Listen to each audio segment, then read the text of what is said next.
나이가 들수록 삶이 편안해질 거라고 생각했습니다. 젊을 때의 고생이 끝나면, 아이들이 다 크면, 경제적으로 어느 정도 안정되면, 그때는 좀 쉬면서 살 수 있을 거라고 생각했습니다. 근데 막상 그 나이가 되어보면 다릅니다. 몸은 예전 같지 않고, 주변은 하나둘 멀어지고, 뭔가를 잃어가는 느낌이 계속 옵니다. 이게 노년인가 싶으면서 두려움이 밀려오는 경우가 많습니다. 부처님은 이 두려움에 대해 아주 명확하게 이야기했습니다.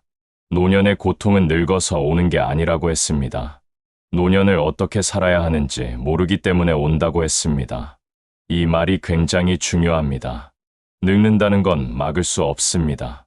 근데 어떻게 살아야 하는지를 아는 것은 선택할 수 있습니다. 부처님이 말하는 노년을 편안하게 사는 법의 핵심은 집착을 내려놓는 것에서 시작합니다.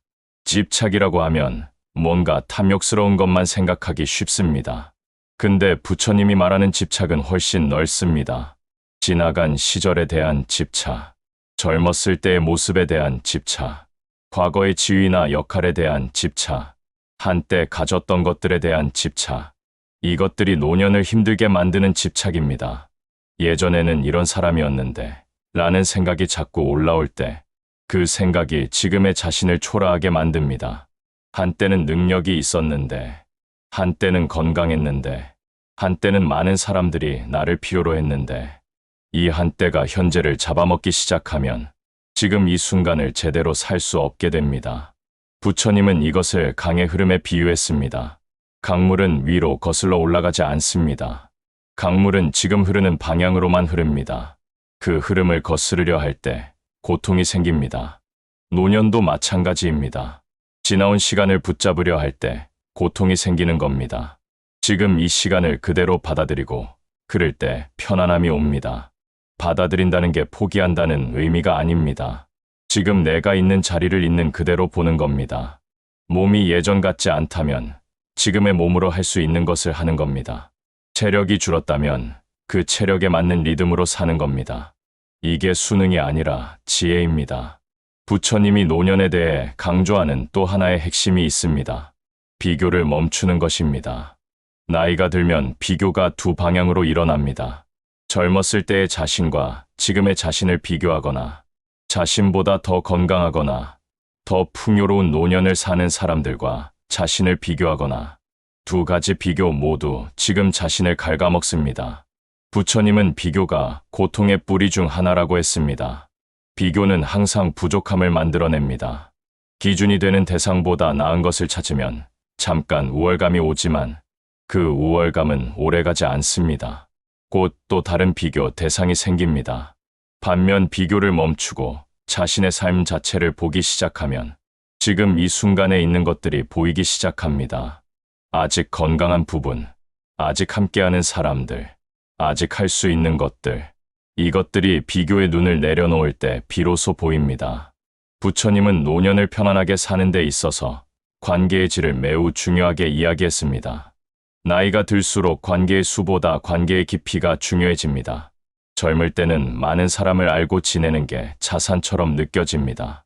인맥이 넓을수록 좋다고 생각합니다. 근데 나이가 들면서 그 넓은 인맥이 오히려 피곤하게 느껴지기 시작합니다. 유지해야 하는 관계들이 에너지를 소모합니다. 진심이 없는 관계들이 공허하게 느껴집니다. 부처님은 한 명의 진실한 벗이 1000명의 얕은 인연보다 낫다고 했습니다. 나이가 들수록 이 말이 더 실감나게 다가옵니다. 노년의 편안한 사람들을 보면 공통점이 있습니다. 자신의 이야기를 솔직하게 나눌 수 있는 사람이 한 명이라도 있는 경우입니다. 그 한 명이 가족일 수도 있고, 오래된 친구일 수도 있고, 종교 공동체에서 만난 사람일 수도 있습니다. 중요한 건 그 관계의 진심입니다. 체면을 차리지 않아도 되는 관계, 약한 모습을 보여도 되는 관계, 솔직하게 두려움을 이야기할 수 있는 관계, 이런 관계가 노년의 편안함을 만들어냅니다. 부처님은 또 이런 이야기를 했습니다. 나이가 들수록 주는 삶을 살라고 했습니다. 이게 처음엔 역설처럼 들립니다. 나이가 들수록 받아야 하는 것 아닌가 싶습니다. 체력도 줄고 건강도 예전 같지 않은데 어떻게 주는 삶을 살라는 건지 부처님이 말하는 주는 삶은 거창한 게 아닙니다. 자신이 살아온 시간에서 배운 것들을 나누는 것, 자신이 겪어온 것들에서 얻은 지혜를 전하는 것, 곁에 있는 사람한테 따뜻한 말 한마디를 건네는 것, 이런 작은 나눔이 노년을 편안하게 만드는 이유가 있습니다. 주는 행위는 자신이 아직 무언가를 가지고 있다는 것을 확인시켜 줍니다. 나는 아직 나눌 수 있는 사람이라는 감각이 생깁니다.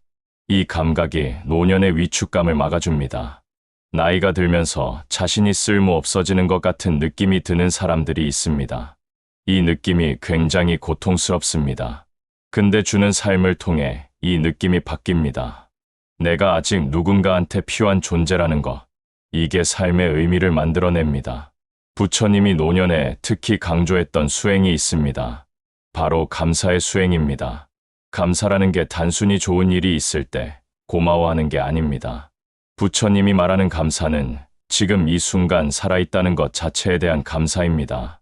숨을 쉬고 있다는 것, 눈을 뜨면 세상이 보인다는 것, 음식을 먹을 수 있다는 것, 이것들이 당연한 게 아니라는 걸 아는 사람과 모르는 사람의 노년은 완전히 다릅니다. 부처님은 제자들한테 아침에 눈을 떴을 때 가장 먼저 오늘도 살아있구나를 느끼라고 했습니다. 이 느낌이 하루를 시작하는 방식을 바꿉니다. 오늘 무엇을 해야 하나가 아니라 오늘 무엇을 느끼고 볼 수 있나로 바뀝니다. 나이가 들수록 이 감사의 수행이 더 깊어질 수 있습니다. 왜냐하면 나이가 들수록 이것들이 당연하지 않다는 걸 몸으로 알게 되기 때문입니다. 주변에서 먼저 떠나는 사람들을 보면서 건강이 예전 같지 않다는 걸 느끼면서 지금 이 순간의 무게가 달라집니다. 이 무게를 두려움으로 받아들이느냐, 아니면 감사의 깊이로 받아들이느냐, 그 차이가 노년을 힘들게도 편안하게도 만듭니다. 부처님은 죽음에 대한 이야기도 피하지 않았습니다. 노년을 편안하게 살려면 죽음을 외면하지 말아야 한다고 했습니다. 이게 처음엔 무겁게 들립니다. 근데 부처님이 말하는 죽음에 대한 직면은 우울해지라는 게 아닙니다. 죽음을 자연스러운 것으로 받아들이라는 겁니다. 봄이 오면 여름이 오고 가을이 오고 겨울이 옵니다. 이 흐름을 막으려 하지 않습니다. 그냥 흐름으로 받아들입니다. 삶도 마찬가지라는 겁니다. 태어남이 있으면 죽음이 있습니다. 이 흐름을 거스르려 할 때 두려움이 커집니다. 이 흐름을 받아들일 때 두려움이 줄어듭니다. 죽음을 받아들인다는 게 삶을 포기한다는 게 아닙니다. 오히려 죽음을 받아들인 사람이 지금 이 순간을 더 충실하게 삽니다. 언제 끝날지 모르는 것들을 나중으로 미루지 않습니다. 보고 싶은 사람을 지금 봅니다. 하고 싶은 말을 지금 합니다. 가보고 싶은 곳을 지금 갑니다. 이 지금이 노년을 풍요롭게 만들어줍니다. 부처님은 노년의 마음의 평화를 찾는 방법으로 자연과 가까이 지내는 것을 말했습니다.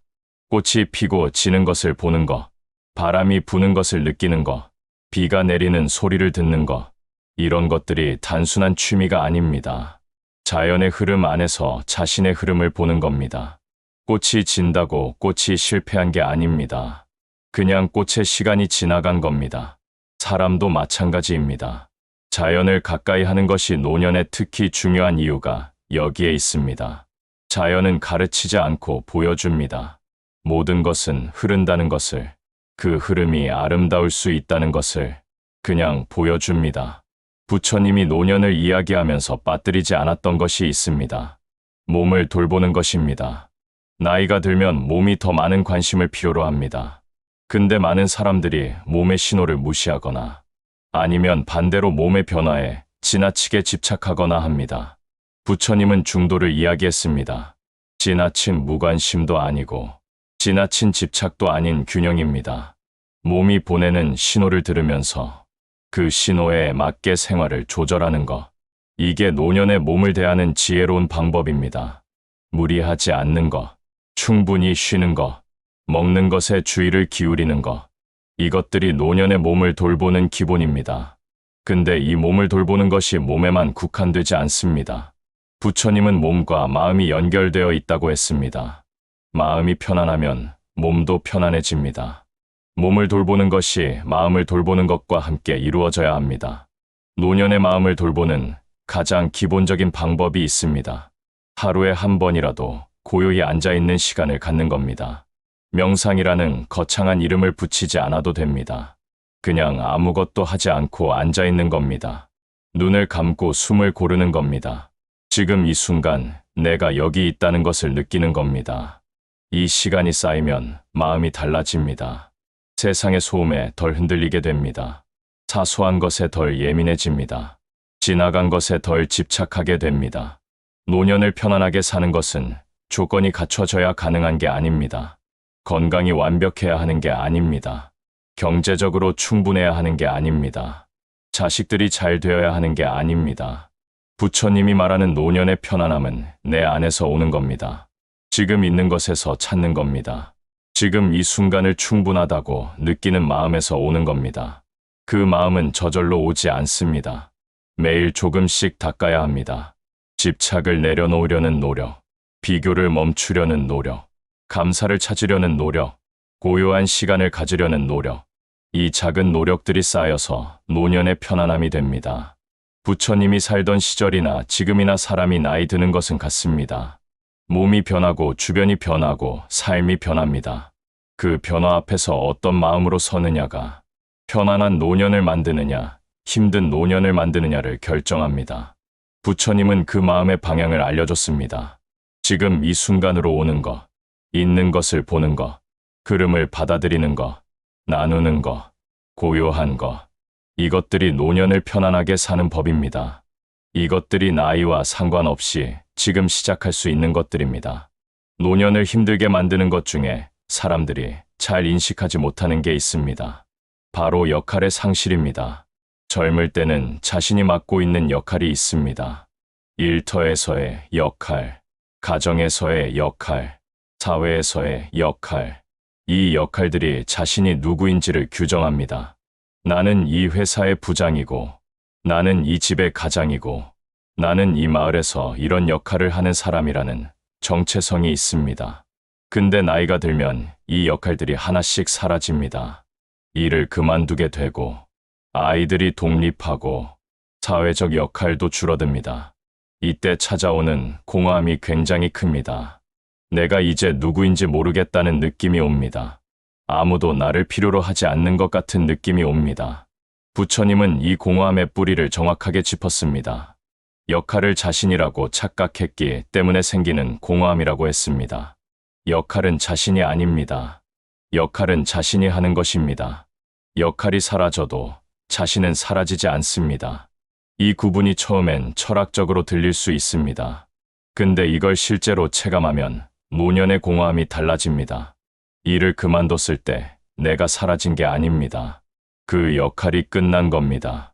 아이들이 독립했을 때 내 존재 이유가 사라진 게 아닙니다. 그 역할의 시간이 마무리된 겁니다. 이 구분이 생기면 새로운 역할을 찾거나 역할 없이 자신으로 존재하는 법을 배울 수 있습니다. 역할 없이 자신으로 존재한다는 게 어떤 건지 많은 사람들이 낯설어합니다. 뭔가를 해야 한다는 강박, 어딘가에 쓸모가 있어야 한다는 압박에서 벗어나서 그냥 지금 여기 있는 것, 이게 부처님이 말하는 존재의 편안함입니다. 노년의 새로운 관심사를 찾는 것도 중요하지만 그 이전에 아무것도 하지 않아도 괜찮다는 것을 먼저 받아들이는 게 필요합니다. 그 받아들임이 있을 때 새로운 것들이 진짜로 즐거운 것이 됩니다. 의무감에서가 아니라 순수한 관심에서 시작되는 것들이 됩니다. 부처님이 노년을 이야기하면서 반드시 언급했던 게 있습니다. 용서입니다. 나이가 들면서 과거를 더 많이 돌아보게 됩니다. 그 돌아봄 속에서 아직 용서하지 못한 것들이 올라오는 경우가 많습니다. 오래전에 자신을 상처 입혔던 사람들, 해결되지 않은 채로 관계가 끊어진 것들, 자신이 누군가한테 잘못한 것들, 이것들이 노년에 다시 올라오면 굉장히 무겁습니다. 오래된 상처가 새 것처럼 느껴질 때도 있습니다. 부처님은 용서는 상대방을 위한 게 아니라 자신을 위한 것이라고 했습니다. 용서하지 못하는 마음은 결국 자신을 가두는 감옥이 된다는 겁니다. 그 사람은 잘 살고 있는데 나만 그 감옥 안에서 그 기억을 반복하고 있는 겁니다. 용서는 그 일이 괜찮았다고 말하는 게 아닙니다. 그 일을 더 이상 자신의 현재를 묶어두는 고리로 쓰지 않겠다는 결정입니다. 이 결정이 노년의 마음을 가볍게 만들어줍니다. 오래된 무게를 내려놓는 겁니다. 그 무게를 내려놓을 때 비로소 지금 이 순간이 선명해집니다. 자신에 대한 용서도 중요합니다. 살면서 잘못한 것들, 후회되는 선택들, 그때 왜 그랬을까 싶은 것들, 이것들을 계속 붙잡고 있으면 노년이 후회의 시간이 됩니다. 부처님은 후회는 배움으로 전환될 때만 의미가 있다고 했습니다. 그 상황에서 그렇게 할 수밖에 없었던 자신을 이해하고 그 경험에서 배운 것을 앞으로 가져가는 것, 이것이 후회를 다루는 지혜로운 방법입니다. 나이가 들수록 자신한테 더 친절해야 합니다. 젊을 때는 자신을 채찍질하는 것이 동력이 될 수도 있습니다. 근데 노년에 자신을 채찍질하는 건 에너지만 소모할 뿐입니다. 자신한테 친절하다는 게 자신을 내버려 두는 게 아닙니다. 자신이 최선을 다해왔다는 것을 인정하는 겁니다. 완벽하지 않았어도, 실수가 있었어도, 그래도 그렇게 살아왔다는 것을 인정하는 겁니다. 이 인정이 노년을 편안하게 만드는 또 하나의 열쇠입니다. 노년을 편안하게 사는 사람들한테 공통점이 하나 더 있습니다. 지금 이 순간을 작게 쪼개서 즐기는 능력입니다. 큰 계획이나 원대한 목표가 아닙니다. 오늘 마시는 차 한 잔의 온도를 느끼는 것, 창밖으로 들어오는 햇살이 마루에 떨어지는 걸 보는 것, 오래된 친구한테서 온 문자 하나에 웃는 것, 이런 작은 것들에서 기쁨을 찾을 수 있는 사람은 노년이 풍요롭습니다. 부처님은 이것을 현재 순간에 깨어있음이라고 했습니다. 과거나 미래가 아니라 지금 이 순간에 실제로 있는 것, 노년에 이 능력이 중요한 이유가 있습니다. 나이가 들수록 큰 자극이나 큰 사건이 줄어듭니다. 젊을 때처럼 새로운 일들이 끊임없이 생기지 않습니다. 그러면 삶이 단조롭게 느껴질 수 있습니다. 근데 그 단조로움 안에서도 작은 것들이 계속 있습니다. 그 작은 것들을 볼 수 있는 눈이 있으면 단조로움이 고요함으로 바뀝니다. 이 고요함이 노년의 선물입니다. 젊을 때는 너무 바빠서 보지 못했던 것들을 노년에 비로소 볼 수 있게 되는 겁니다. 부처님이 말하는 노년의 편안함은 결국 단순함에 있습니다. 복잡하게 만들지 않는 것, 많이 가지려 하지 않는 것, 멀리 가려 하지 않는 것, 지금 여기서 이미 충분하다는 것을 아는 것, 이게 말로는 쉬워 보입니다. 근데 실제로는 평생의 수행이 필요합니다. 우리는 더 많이 더 좋게 더 빨리에 익숙하게 살아왔기 때문입니다. 그 반대 방향으로 가는 게 처음엔 어색합니다. 근데 조금씩 연습하면 됩니다. 오늘 하나를 덜 하는 거, 오늘 하나를 내려놓는 거, 오늘 지금 이 순간을 그냥 느끼는 거, 이 작은 연습들이 노년을 편안하게 만들어가는 길입니다. 부처님은 노년이 삶의 마지막이 아니라 삶이 가장 깊어지는 시간일 수 있다고 했습니다. 젊을 때는 표면을 빠르게 지나갑니다. 많은 것을 경험하고 많은 것을 쌓으려 합니다. 근데 노년에는 깊이 들어갈 수 있습니다. 하나를 깊이 보고, 한 사람을 깊이 만나고, 한 순간을 깊이 느낄 수 있습니다. 이 깊이가 노년의 풍요로움입니다. 가진 것이 줄어도 느끼는 것은 더 깊어질 수 있습니다. 활동이 줄어도 존재는 더 선명해질 수 있습니다. 부처님이 말하는 노년을 편안하게 사는 법, 그 핵심은 결국 이겁니다. 지금 이 순간 살아있다는 것, 그것으로 이미 충분하다는 것을 아는 것, 이 알미 노년을 편안하게 만드는 가장 근본적인 힘입니다. 마지막으로 부처님이 노년에 대해 이야기하면서 꼭 강조했던 것이 있습니다. 두려움을 혼자 안고 있지 말라는 겁니다. 노년이 되면 두려움이 많아집니다. 건강이 나빠질까봐 두렵고, 혼자가 될까봐 두렵고, 짐이 될까봐 두렵고, 사라질까봐 두렵습니다. 이 두려움들을 혼자 안고 꾹 참는 사람들이 많습니다. 약한 모습을 보이고 싶지 않아서, 걱정을 끼치고 싶지 않아서, 이런 감정이 부끄럽게 느껴져서. 근데 부처님은 두려움을 꺼내놓는 것 자체가 수행이라고 했습니다.